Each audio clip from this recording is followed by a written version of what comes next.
Good morning students. Last class तक हमने boiling point के बारे में डिस्कस कर लिया था। होपफुली आपको ये चीज़ समझ आ गई होगी और ये 373 केल्विन और 100 डिग्री सेल्सियस का कन्वर्जन भी आपको समझ में आ गया होगा। अब हम आज की क्लास में डिस्कस करेंगे आगे के टॉपिक, वो है लेटेंट हीट ऑफ वेपराइजेशन के बारे में। मैंने आपको प्रीवियस क्लास में बताया था कि लेटेंट हीट ऑफ फ्यूजन के बारे में डिट्टो वैसी की वैसी ही डेफिनेशन है ये भी।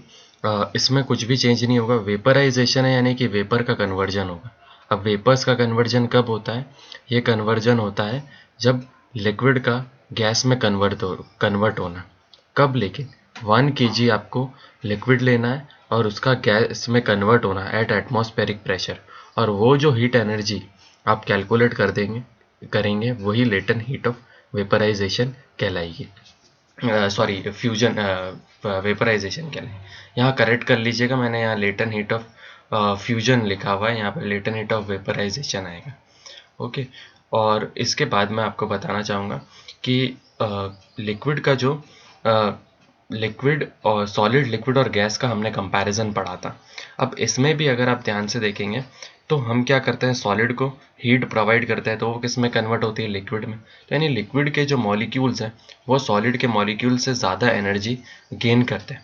और जब आप लिक्विड के मॉलिक्यूल्स को एनर्जी देते हैं तो वो किस में कन्वर्ट होता है? गैस में कन्वर्ट होता है। ये गैस के मॉलिक्यूल ज़्यादा एनर्जी होती है इनके पास एज़ कम्पेयर टू सॉलिड और लिक्विड के कंपैरिजन में। ठीक है, ये चीज़ आप थोड़ी सी याद रखना कि वाटर वेपर्स जो होते हैं उनके पास मोर एनर्जी होती है एज़ कम्पेयर टू सॉलिड और liquid at a same temperature. फिर ये मैंने एक स्टेट ऑफ मैटर का कन्वर्जन बताया है कि कैसे सॉलिड जो होता है वो कन्वर्ट होता है लिक्विड में बाय द प्रोसेस ऑफ उस प्रोसेस को मेल्टिंग कहते हैं। और लिक्विड का कन्वर्ट होना गैस में वो वेपराइजेशन कहलाता है।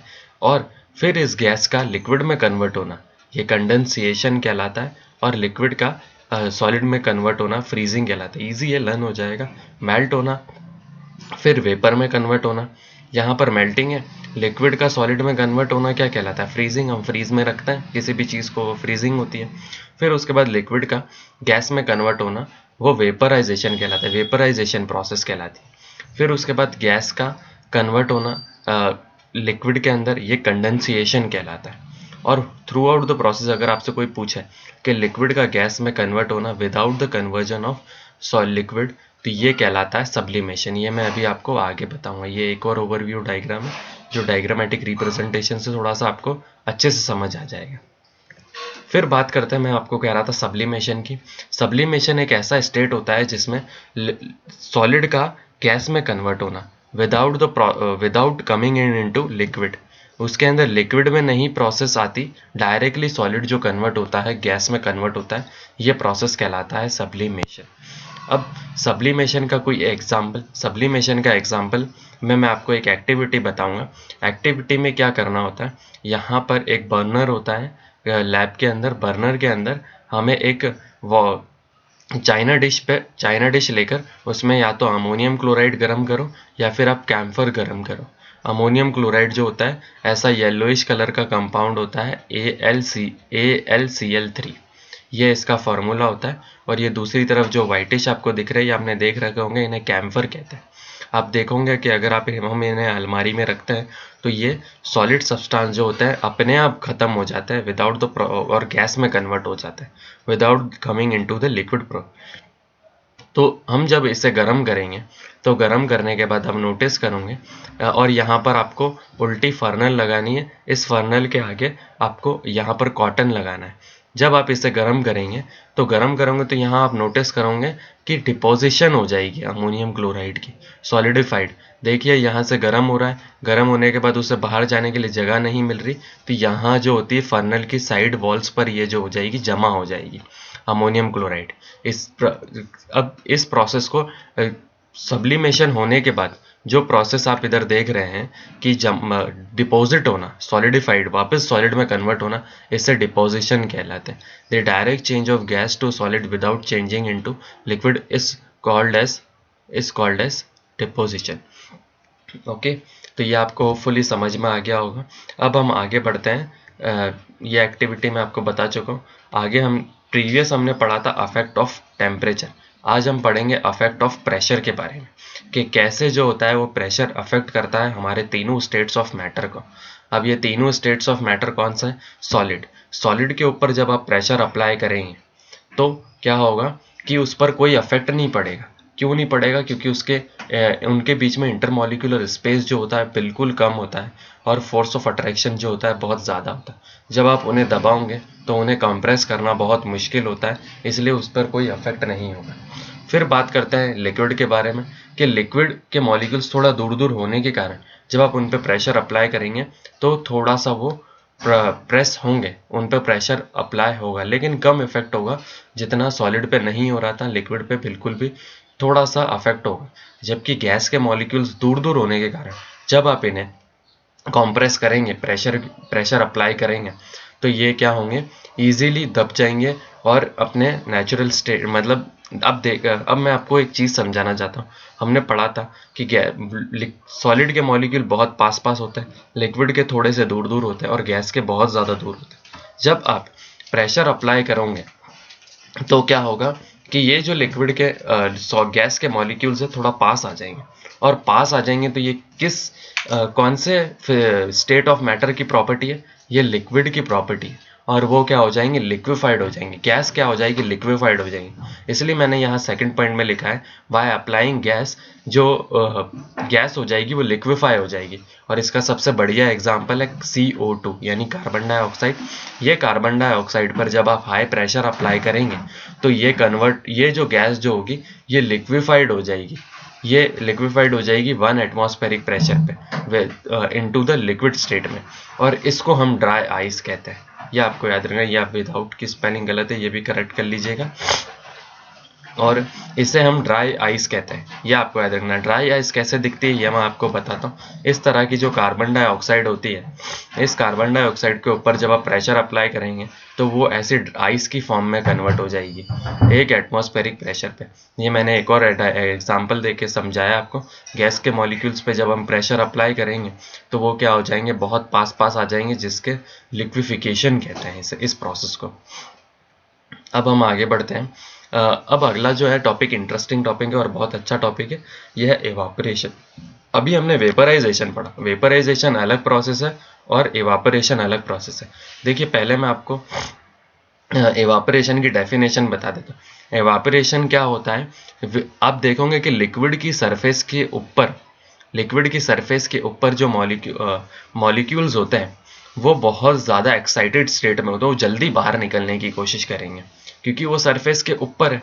देखोगे कि अगर आप स्कूल की छुट्टी होने वाली होगी और आप गेट के जस्ट पास आना है, गेट पर जल्दी आ जाते हो कि हाँ अब जस्ट 5 मिनट बाकी है और पहले ही आ जाएंगे, और आप जल्दी से एक्साइट होकर भागकर आपकी बस की तरफ भागेंगे। वैसा ही इवापोरेशन का ही प्रोसेस है कि जो वेपर्स के मॉलिक्यूल जो सरफेस पे हैं वो जल्दी बाहर निकलने की कोशिश करेंगे।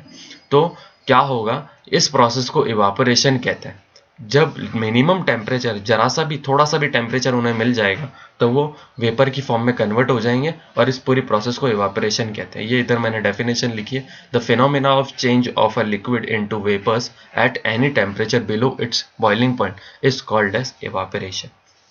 जबकि बॉइलिंग में क्या हो रहा था, हम इस प्रोसेस में इसको गर्म कर रहे थे, तो गर्म कर रहे थे तब क्या हो रहे थे, मॉलिक्यूल्स जो हो रहे थे वो बाहर निकलने की कोशिश कर रहे थे, सारे ही मॉलिक्यूल निकलने की कोशिश कर रहे थे। इनफैक्ट इसमें सिर्फ सरफेस के मॉलिक्यूल जो थे वो बाहर निकलने की कोशिश कर रहे थे। अब ये क्यों हो रहा है यहाँ पर मैंने लिख लिया है, ये मैंने आपको वैसे समझा दिया है कि small fraction of a particle at a surface having an high kinetic energy is able to break away from the force of attraction of the other particle and get converted into vapour. ये मैं process आपको समझा चुका हूँ, तो ये आपको थोड़ा सा याद रखना है। अच्छा प्रोसेस और डेली नेचुरल प्रोसेस है ये इवापोरेशन। आप जैसे देखोगे कि हीट जो होगी वो जैसे ही वाटर मॉलिक्यूल्स पर पड़ेगी सरफेस पे, वो कोई भी ओशन होगा, रिवर्स होगी, पॉन्ड्स होंगे, लेक्स होंगे, उनके ऊपर जब सन की लाइट गिरेगी तो वो सनलाइट जो होगी वो चेंज हो जाएगी, सनलाइट सॉरी, वो वाटर मॉलिक्यूल जो सरफेस पे है वो इवापोरेट हो जाएंगे और वो वाटर वेपर में कन्वर्ट होकर ऊपर की सरफेस पे आने की कोशिश करेंगे। यहाँ देखिए, और ये किस में कन्वर्ट हो जाएंगे? क्लाउड्स में। ये क्लाउड फॉर्मेशन का प्रोसेस है। क्लाउड इस तरीके से बनते हैं। ये क्लाउड जो होते हैं जहाँ पर ठंडी जगह पर आने पर, जैसे आप देखोगे ये माउंटेन्स एरिया पे जनरली वहाँ टकराते हैं, वहाँ ठंड होती है। ठंड पे टकराने के बाद वो क्या होता है कि वापस वाटर रेन करते हैं। तो रेनिंग का प्रोसेस कुछ इस तरीके से होता है। इवापोरेशन जो है वो नेसेसरी प्रोसेस है फॉर रेनिंग। तो ये आपको याद रखना, एंड फॉर क्लाउड फॉर्मेशन। अब बात करते हैं कि ये भी पॉइंट बहुत इंपॉर्टेंट है कि कौन कौन से ऐसे फैक्टर्स है जो इवापोरेशन को अफेक्ट करते हैं। तो अफेक्ट करना मतलब उसे प्रभावित करते हैं, वो है फर्स्ट पॉइंट है इसमें सरफेस एरिया। अब सरफेस एरिया अगर ज़्यादा होगा, सरफेस एरिया मतलब बहुत ज़्यादा एरिया होगा। अब जैसे मान लो कि अगर एक तो है लेक और एक है ओशन, तो किसमें रेट ऑफ इवापोरेशन ज़्यादा होगा? ऑब्वियस सी बात है ओशन में, क्योंकि उसका सरफेस एरिया ज़्यादा है तो उस पर इवापोरेशन ज़्यादा होगा, उसके सरफेस के मॉलिक्यूल ज़्यादा होंगे तो वहाँ इवापोरेशन ज़्यादा होगा। तो आपको याद रखना, as surface area increases then evaporation also increases, the rate of evaporation increases. Then बात करते हैं टेम्परेचर। ऑब्वियसली नॉर्मल सा कॉन्सेप्ट है कि अगर टेम्परेचर इंक्रीज होगा तो क्या होगा? एवापोरेशन भी इंक्रीज होगा। टेम्परेचर कैसे? अगर मान लो कि टेम्परेचर अगर एक जगह पर 20 डिग्री सेल्सियस है और एक जगह पर है 35 डिग्री सेल्सियस है, तो वहाँ पर क्या होगा कि जहाँ पर टेम्परेचर ज़्यादा है वहाँ पर इवापोरेशन ज़्यादा होगा। देखोगे कि आप वहाँ पर पानी जल्दी सूखेगा। गर्मियों के समय में जहाँ टेम्परेचर ज़्यादा होता है वहाँ पानी जो होता है, वाटर एरियाज जो होते हैं वो जल्दी सूखते हैं। तो इस वजह से आप कह सकते हो कि as a temperature increases then rate of evaporation also increases. अब बात करते हैं ह्यूमिडिटी से पहले मैं आपको विंड स्पीड पढ़ा देता हूँ ताकि ये लर्न करने में इजी रहेगा। विंड स्पीड इंक्रीज होगी तो इवापोरेशन भी इंक्रीज होगी। क्यों इंक्रीज होगी? क्योंकि हवा चलेगी तो इवापोरेशन क्या होगा, जो वाटर वेपर्स है वो जल्दी ऊपर जाएंगे और जैसे ही वहाँ वाटर वेपर ऊपर चले जाएंगे तो वापस वाटर वेपर्स कन्वर्ट होंगे। ये प्रोसेस कंटिन्यू चलती रहेगी और क्लाउड फॉर्मेशन में हेल्प करेगी, तो इससे इवापोरेशन बढ़ेगा। अब बात करते हैं लास्ट ये ह्यूमिडिटी के बारे में। ह्यूमिडिटी क्या होता है कि जो हमारे आसपास के एरिया में या फिर एयर में वाटर वेपर्स प्रेजेंट होना, amount of water vapour present होना, वो ह्यूमिडिटी कहलाता है। जैसे कि आप नोटिस करोगे कि बारिश का जो समय होता है, जब बारिश नहीं होती तो आप नोटिस करोगे कि एनवायरनमेंट में बहुत ज़्यादा वाटर मॉलिक्यूल्स प्रेजेंट होते हैं और हमारी स्किन पे बहुत अजीब सा प्रभाव पड़ता है, थोड़ा हमें अनकंफर्टेबल फील होता है। वो जो इन्वायरमेंट होता है वो जिसमें ह्यूमिडिटी ज़्यादा प्रेजेंट होती है तो वाटर वेपर्स जो होते हैं वो ज़्यादा प्रेजेंट है। अब एयर में ऑलरेडी वाटर वेपर्स प्रेजेंट है तो इवापोरेशन कम होगा। ऑलरेडी वाटर वेपर प्रेजेंट है तो इवापोरेशन की रेट जो होगी वो कम है। आप नॉर्मल कॉन्सेप्ट है ना, समझिए एक बार। देखिए क्या होगा कि अगर एयर में ऑलरेडी वो चीज़ प्रेजेंट है जो उसे चाहिए, जैसे कि आपके वो 10 रुपीज़ की ज़रूरत है तो आपके पास है, तो आप क्यों दूसरे से मांगेंगे? आपके पेरेंट्स से क्यों मांगेंगे? खैर आपकी बात अलग है, आप तो मांग भी लो, लेकिन एयर में ऑलरेडी प्रेजेंट है वाटर वेपर्स, तो वाटर वेपर ऑलरेडी प्रेजेंट है तो वो इवापोरेशन की रेट को डिक्रीज करेंगे। पहले की तीन जो है वो इंक्रीज करता है, सरफेस एरिया, टेम्परेचर और विंड स्पीड, और जबकि ह्यूमिडिटी जो होती है वो डिक्रीज करती है। ये आपको याद रखना। अब आगे बात करते हैं कि evaporation, how does evaporation causes cooling. बहुत इंटरेस्टिंग और अच्छा टॉपिक है कि इवापोरेशन जो होता है वो कैसे कूलिंग को अफेक्ट करता है। अब देखोगे मैंने यहाँ ये लिखा है कि अब देखोगे कि एक वेसल्स होता है, खुला वेसल होगा तो उसके अंदर लिक्विड इवापोरेट जल्दी होगा क्योंकि उसकी सरफेस के ऊपर के जो मॉलिक्यूल्स है वो जल्दी काइनेटिक एनर्जी गेन करेंगे और इवापोरेशन वो वाटर वेपर्स में कन्वर्ट होंगे और ये प्रोसेस को इवापोरेशन कहते हैं। अभी जस्ट हमने सारा समझा और ये इन्वायरमेंट में चले जाएंगे और ये प्रोसेस जो होगी ये कूलिंग करेगी। कूलिंग कैसे करेगी, इसके लिए आपको कुछ दो एग्जाम्पल पहले देखने पड़ेंगे। फर्स्ट एग्जाम्पल है, एक तो है एसीटोन। जब आप एसीटोन अपने हाथ पे, एसीटोन अगर आपको नहीं समझ में आ रहा तो आप अभी देखोगे सैनिटाइजर आपके हाथ पे डालोगे तो सैनिटाइजर आप जैसे डालोगे उसमें अल्कोहल प्रेजेंट होता है, और जब आप उसे रब करेंगे तो क्या होगा कि आपको कूलिंग इफेक्ट होगी। ऐसा क्यों होता है?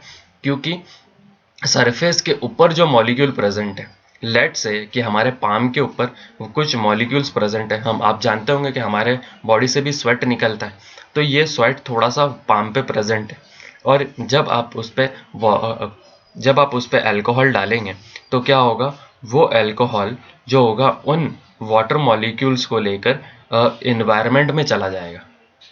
समझे ना आप? तो ये प्रोसेस तब क्या होगा, कूलिंग हो। अब बात करते हैं कूलिंग की होगी, क्योंकि नीचे जो मॉलिक्यूल, इसके स्किन के नीचे जो नए मॉलिक्यूल्स प्रेजेंट है वो वापस सरफेस पे आएंगे, और वो मॉलिक्यूल्स कैसे होंगे, ठंडे होंगे, इस वजह से वो कूलिंग इफेक्ट शो करते हैं। अब बात करते हैं कि गर्मियों के समय आप नोटिस करोगे कि गर्मियों के समय आप छत पर अपनी पानी डालते हैं। पानी डालने से क्या होगा कि वो वाटर जो होगा इवापोरेट हो जाएगा, और इवापोरेट होने के बाद वो जो रूफ होगी उसको कूल करेगा। वही जो हाथ का कॉन्सेप्ट है, हैंड का वही कॉन्सेप्ट इस पे ही लॉजिकली लगेगा। अब बात करते हैं कि समझ में हम क्यों कॉटन क्लोथ्स पहनते हैं। समझ में हम इसलिए कॉटन क्लोथ्स पहनते हैं क्योंकि कॉटन जो होता है वो अच्छा एब्जॉर्बर होता है वाटर का।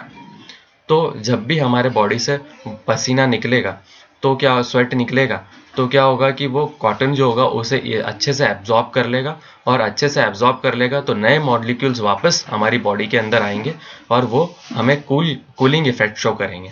और आप देखोगे कि समझ में वो कॉटन क्लोथ जो होते हैं वो जल्दी सूख जाते हैं, और कॉटन से जो होगा वो जो वाटर मॉलिक्यूल्स है इजीली इवापोरेट होकर एनवायरनमेंट में चला जाएगा। समझे इस कॉन्सेप्ट को? और एक और इसके अंदर एग्जांपल है कि आप नोटिस करोगे कि समझ में या फिर जनरली आप देखोगे कि अगर आप कोल्ड वाटर का ग्लास लोगे तो उसकी सरफेस के ऊपर जो होंगे वाटर ड्रॉपलेट्स जमा होने लग जाते हैं। अब वाटर ड्रॉपलेट्स क्यों जमा होने लग जाते हैं उसकी सरफेस पे? वो इसलिए जमा होने लग जाते हैं उसकी सरफेस पे क्योंकि इन्वायरमेंट में जो वाटर वेपर प्रेजेंट है वो उस ग्लास के अटैच्ड हो जाती है, और वो कन्वर्ट हो जाती है वापस वाटर वेपर में। ये प्रोसेस क्या कहलाती है? डिपोजिशन कहलाती है। तो इधर यहाँ पर सब्लिमेशन नहीं हो रहा है, यहाँ डिपोजिशन हो रहा है लास्ट वाले एग्जाम्पल में, तो थोड़ा सा याद रख लेना। अब इस क्लास को एंड करते वक्त करने से पहले मैंने आपको बताया था कि मैं आपको बताऊंगा कि दो रिमेनिंग स्टेट कौन कौन से हैं। एक तो है प्लाज्मा और एक है बीईसी, जिसे बोस आइंस्टाइन कंडेंस स्टेट कहते हैं। अब एक और नया स्टेट और सुपर कंडक्टर और फाइंड आउट हुआ है, वो हमारे कोर्स में नहीं है, और इसके बारे में मैं थोड़ा सा बता देता हूँ कि प्लाज्मा जो होता है वो किस टाइप का स्टेट होता है। ये एक आयोनाइज स्टेट है। अब क्या करेंगे, अब हमने गैस को इतना टेम्परेचर अप्लाई कर दिया कि वो और ज़्यादा दूर चलेगा, उस स्टेट को आयनाइज्ड स्टेट कहते हैं। आपके लेवल में बस इतना ही याद रखना है कि प्लाज्मा स्टेट कैसा होता है, और थोड़ा सा बुक में इसके बारे में लिखा हुआ है, तो वो थोड़ा सा रीड कर लेना। ये जनरली आपको सन स्टार्स जो होता है उसमें ये आपको फाइंड आउट करने के लिए मिलेगा। प्लाज्मा इंस्टीट्यूट भी है इंडिया की, जो कि गांधीनगर गुजरात में है। वहाँ पर इसकी प्लाज्मा पर रिसर्च भी होती है। फिर बात करते हैं बोस आइंस्टाइन कंडेंसेशन। देखो, बोस जो है ये हमारे इंडियन साइंटिस्ट सत्येंद्र नाथ बोस, उनके नाम पर रखा गया है। और आइंस्टाइन जो है, आप इन फेमस साइंटिस्ट का नाम जानते ही होंगे, सर एल्बर्ट आइंस्टाइन। इन्होंने 1920 में इस पार्टिकल की खोज करी गई थी, और इसके बारे में थोड़ा सा आपको जानना है। और फर्दर बाद में इसके बारे में डिटेल में 2001 में कुछ और साइंटिस्ट जो थे उन्होंने इस पे नोबेल प्राइज़ भी जीता था, इसको बारे में डिटेल स्टडी करने के लिए।